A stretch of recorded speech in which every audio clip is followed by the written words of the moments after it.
Précédemment, on a vu que les écrans nuisent à l'apprentissage, aussi bien scolaire que social et moteur. Ils nuisent aussi à la santé. Et dans cette avant-dernière capsule de la série, je vais focaliser sur leur impact sur la santé. Je vais d'abord citer un extrait du livre de Desmurget. La communauté scientifique affirme depuis des années que les médias électroniques doivent être reconnus comme un problème majeur de santé publique. Il faut dire que le corpus de recherche associant consommation numérique récréative et risques sanitaires est exorbitant. La liste des champs touchés paraît sans fin. Obésité, comportement alimentaire, anorexie, boulimie, tabagisme, alcoolisme, toxicomanie, violence, sexualité non protégée, dépression, sédentarité, etc. À l'aune de ces données, on peut affirmer sans scier que les écrans sont parmi les pires faiseurs de maladies de notre temps. Fin de la citation. Alors déjà, je vous rappelle que le lien a été établi entre la diminution des heures de sommeil des jeunes et l'usage d'écrans récréatifs. Les écrans retardent l'heure de se coucher. Ils prolongent le temps qu'on met à s'endormir, notamment parce qu'ils perturbent la sécrétion de mélatonine. Ils interrompent la continuité de nos nuits aussi, en particulier les écrans mobiles. On peut avoir tendance on se fait réveiller par la sonnerie du téléphone. On vérifie quel message on a reçu, ce genre de situation. Et il y a aussi certains contenus à l'écran qui sont excitants, stressants, anxiogènes, donc qui vont nuire au sommeil. Et j'imagine que je n'ai pas besoin de vous dire qu'un sommeil suffisant et de qualité, c'est un facteur important pour rester en bonne santé. Autrement dit, en nuisant au sommeil, les écrans nuisent à la santé. À propos de l'impact du manque de sommeil sur la santé mentale, Desmurget écrit « Depuis quelques années maintenant, les études s'accumulent pour montrer l'existence d'un lien étroit au sein des jeunes générations entre consommation numérique et souffrance psychique, dépression, anxiété, mal-être, suicide, etc. L'impact des écrans sur le sommeil fournit une base explicative directe et solide à ce désastre. Alors, le manque de sommeil est un facteur de moins bonne santé mentale. C'est aussi un facteur de prise de poids. Alors, parlons-en justement de la prise de poids.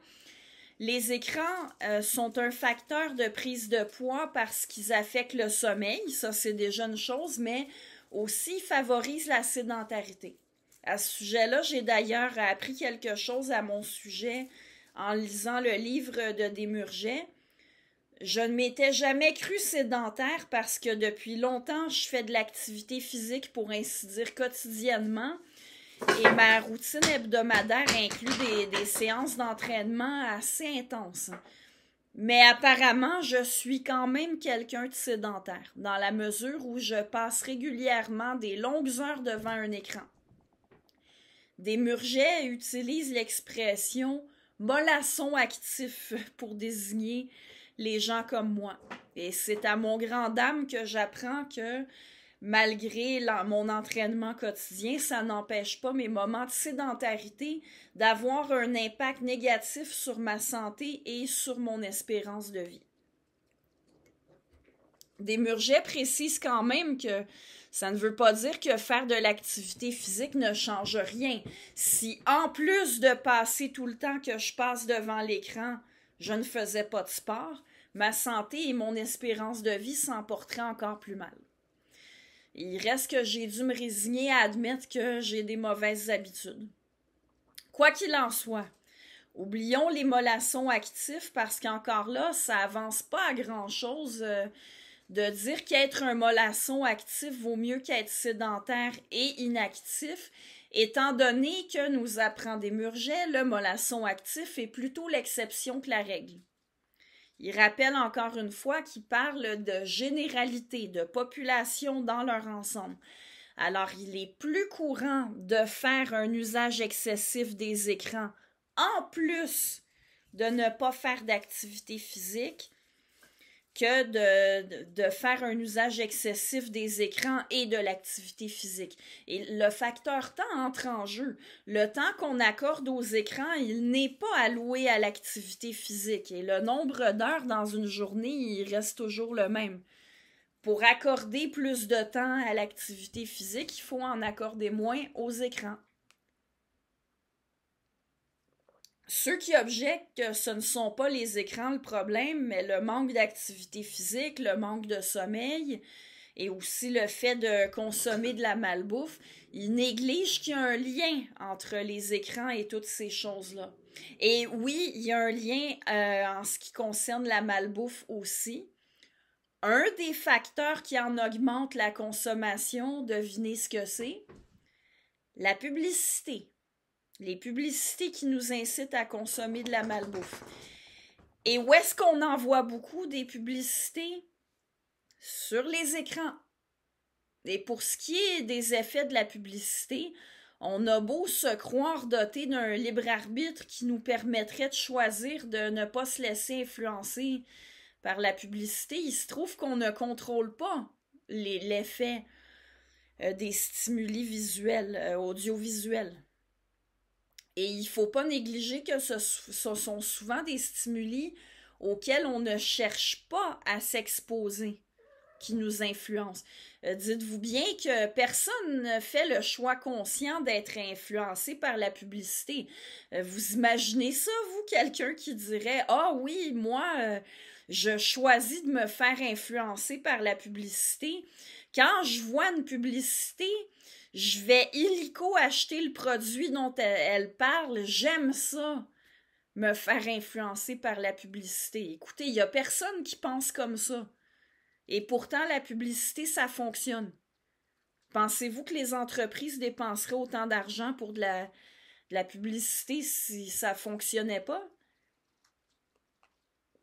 Et d'ailleurs, la malbouffe et la prise de poids ne sont pas le seul problème causé par la publicité ainsi que par les messages communiqués à l'écran de manière plus insidieuse. Alors, parlons-en justement du contenu véhiculé sur les différents écrans. Jusqu'ici, ce dont j'ai parlé montre que les écrans récréatifs sont nocifs pour la santé indépendamment de leur contenu spécifique, parce qu'ils sont nuisibles en ce qui concerne le sommeil et la sédentarité. Mais ça ne veut pas dire qu'il n'y a pas des contenus encore plus problématiques que d'autres relativement à la santé. Desmurget consacre une partie de son livre à parler des impacts de certains contenus audiovisuels en lien avec le tabac, l'alcool, les autres drogues, la mauvaise alimentation, le sexe, la violence, etc. Il parle des mécanismes neurophysiologiques mis en jeu. Ce qu'on voit régulièrement à l'écran va influencer les représentations qu'on se fait des choses et la façon dont on est incité à agir. La mémoire crée des liens. Si deux éléments sont présentés ensemble fréquemment, ils finissent par se connecter l'un à l'autre dans la mémoire et ce, même si rationnellement, on a conscience que ces éléments-là ne sont pas liés l'un à l'autre, voire ont plutôt tendance à être opposés l'un à l'autre dans la réalité. Et c'est quelque chose de très exploité en publicité officielle ou officieuse. Alors Desmurget écrit « Les faiblesses ici décrites de notre mémoire ouvrent évidemment d'immenses horizons lucratifs à tous les marchands de tant de cerveaux disponibles de la planète et autres mercenaires du neuromarketing. Ces gens n'ont aucun état d'âme. Appuyés sur les écrans numériques de notre progéniture, ils n'hésitent pas, au nom de leur profit, à nourrir 3 des plus grands tueurs de la planète, le tabagisme, l'alcoolisme et l'obésité. Je parlais de publicité officieuse. Les compagnies de tabac n'ont pas le droit de faire de la publicité officielle, mais justement, ils vont présenter des personnages positifs qui fument, C'est une forme de publicité officieuse. Pour résumer très brièvement les propos de Desmurget, si on présente à l'écran des personnages positifs qui fument, qui boivent, qui consomment de la drogue, qui adoptent des comportements violents ou qui ont un comportement sexuel insouciant, et on présente effectivement des personnages comme ça à l'écran, dans les séries, dans les films, dans les jeux vidéo, eh bien, ceux qui sont exposés à ces personnages-là risquent d'être influencés, d'être incités à fumer, à boire, à consommer autre chose, à adopter des comportements violents ou à ne pas prendre leurs précautions en ce qui concerne leur comportement sexuel. Ah, je sais qu'on se dit tous que c'est quand même pas parce qu'on voit des gens fumer à l'écran qu'on se met à fumer, ou que c'est pas parce qu'on regarde des films violents qu'on devient quelqu'un de dangereux. Mais à en croire le livre de Desmurget, le lien est bien présent. Est-ce que c'est un lien tout simple du genre, ah, si des gens fument dans les films et que votre enfant regarde la télé, alors il deviendra un fumeur? Mais évidemment que non. Seulement, entre un lien aussi simplet et prétendre que l'influence n'existe pas du tout, il y a un juste milieu. Je passe à un autre problème de santé soulevé par Desmurget, ici de santé mentale spécifiquement, l'anxiété provoquée par le fait de se comparer à des idéaux irréalistes auxquels on est confronté parce qu'on regarde des écrans, c'est un problème très présent. Bon, l'humain se compare, ça c'est naturel, mais Desmurget fait valoir qu'auparavant, on se comparait aux gens autour de soi. Bien entendu, il pouvait arriver qu'on côtoie des gens qui nous paraissaient plus chanceux que soi, plus beaux, plus riches, avec plus d'amis ou je ne sais quoi, mais il reste que ceux avec qui on avait l'habitude, en fait, l'occasion, devrais-je dire, de se comparer, étaient des gens normaux. Avec l'arrivée des écrans, on a commencé à se comparer avec ceux qu'on voyait à la télévision, puis éventuellement avec ceux qu'on voit sur les réseaux sociaux, notamment les influenceurs. Desmurget écrit YouTube, les séries, les films, les clips musicaux, les jeux vidéo sont de véritables machines à fabriquer des normes, c'est-à-dire des règles souvent implicites de conduite, d'apparence ou d'expectation. C'est ainsi que s'est engagée une perpétuelle course au statut, nourrie par l'emprunt, le stress, l'épuisement et une extension phénoménale du temps de travail.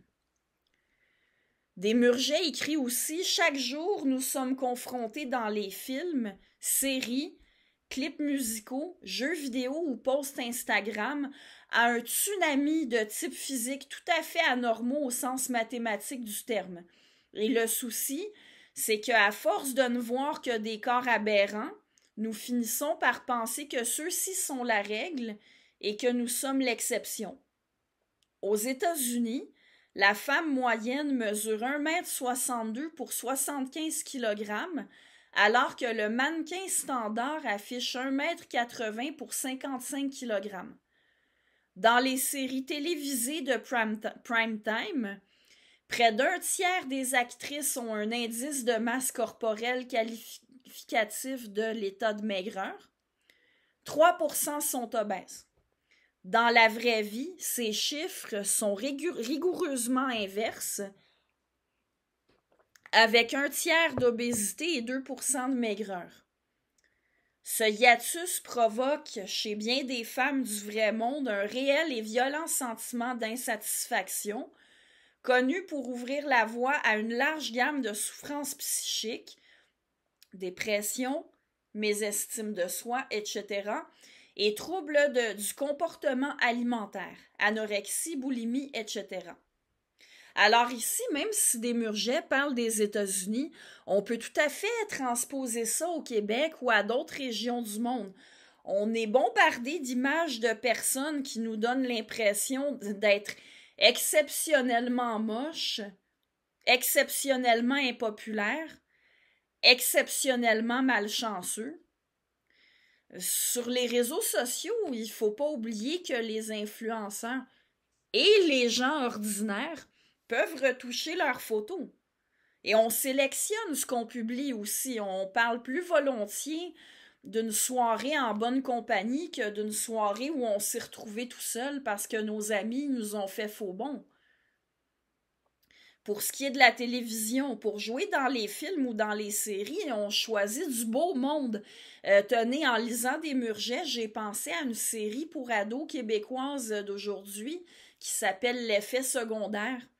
C'est une série d'épisodes assez courts dans lesquels des adolescents d'une école secondaire vivent des histoires d'adolescents du secondaire. Les intrigues se déroulent dans l'école, en classe, dans le bureau de la directrice, à la cafétéria, au cours d'éducation physique, etc. Si vous connaissez la série, vous aurez probablement remarqué que pratiquement tous les jeunes comédiens qui y jouent sont des beaux adolescents. Dans une vraie école secondaire, tous les élèves ne sont pas systématiquement aussi beaux. J'imagine que ça peut donner une image déformée de la réalité, au même titre que regarder sur Instagram et avoir l'impression que toutes les utilisatrices à qui on est abonné sont plus belles que soi, ou que tous ces contacts ont l'air d'avoir une vie sociale plus remplie, ou une vie plus le fun. Et croire qu'on est exceptionnellement moche, malchanceux et peu aimé. Alors, pour résumer, les écrans affectent la santé des manières suivantes, en nuisant à la quantité et à la qualité du sommeil, en enlevant du temps pour l'activité physique, en exposant à de la publicité explicite ou non, pour de la malbouffe, pour différentes drogues et pour des comportements sexuels à risque, en présentant comme des normes des idéaux qui ne sont pas les normes statistiques réelles, ce qui crée des sentiments de déprime et d'anxiété. Alors, pour conclure cette avant-dernière vidéo de la série, je vous lirai 2 passages du livre de Desmurget où il parle de l'impact des écrans sur la violence.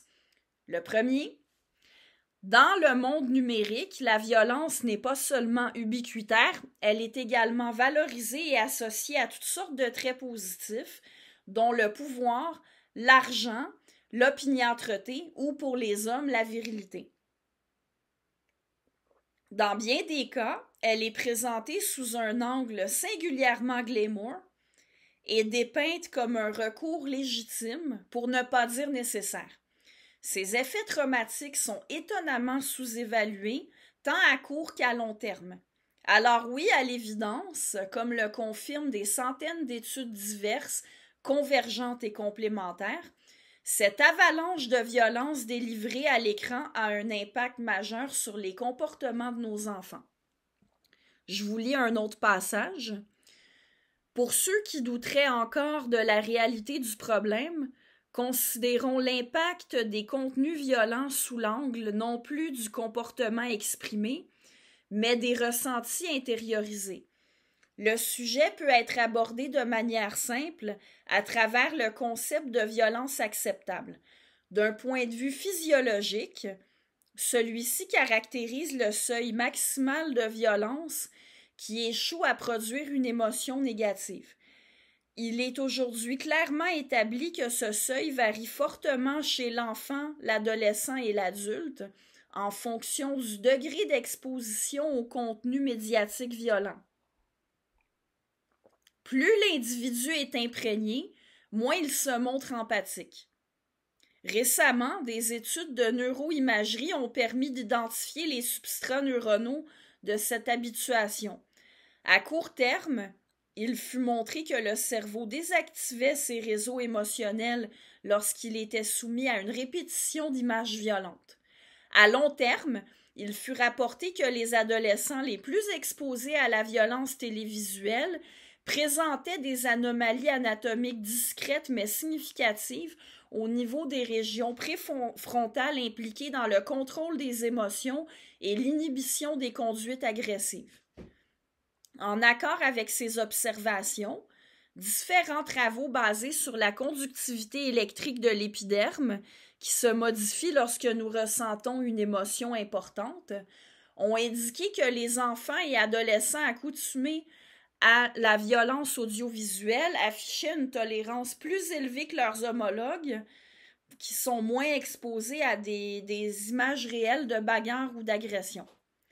Plusieurs recherches ont confirmé que cette désensibilisation favorisait l'émergence de conduites agressives et hostiles. Bref, il faut être sacrément cynique et culotté pour oser plaider encore l'innocuité des contenus violents.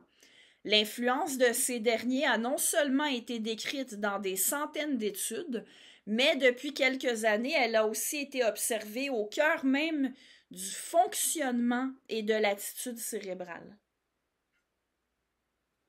Fin de la citation. Alors, en clair, les écrans ont un impact non négligeable sur la santé individuelle et sur la santé sociale, et il faut vraiment revoir l'usage qu'on en fait.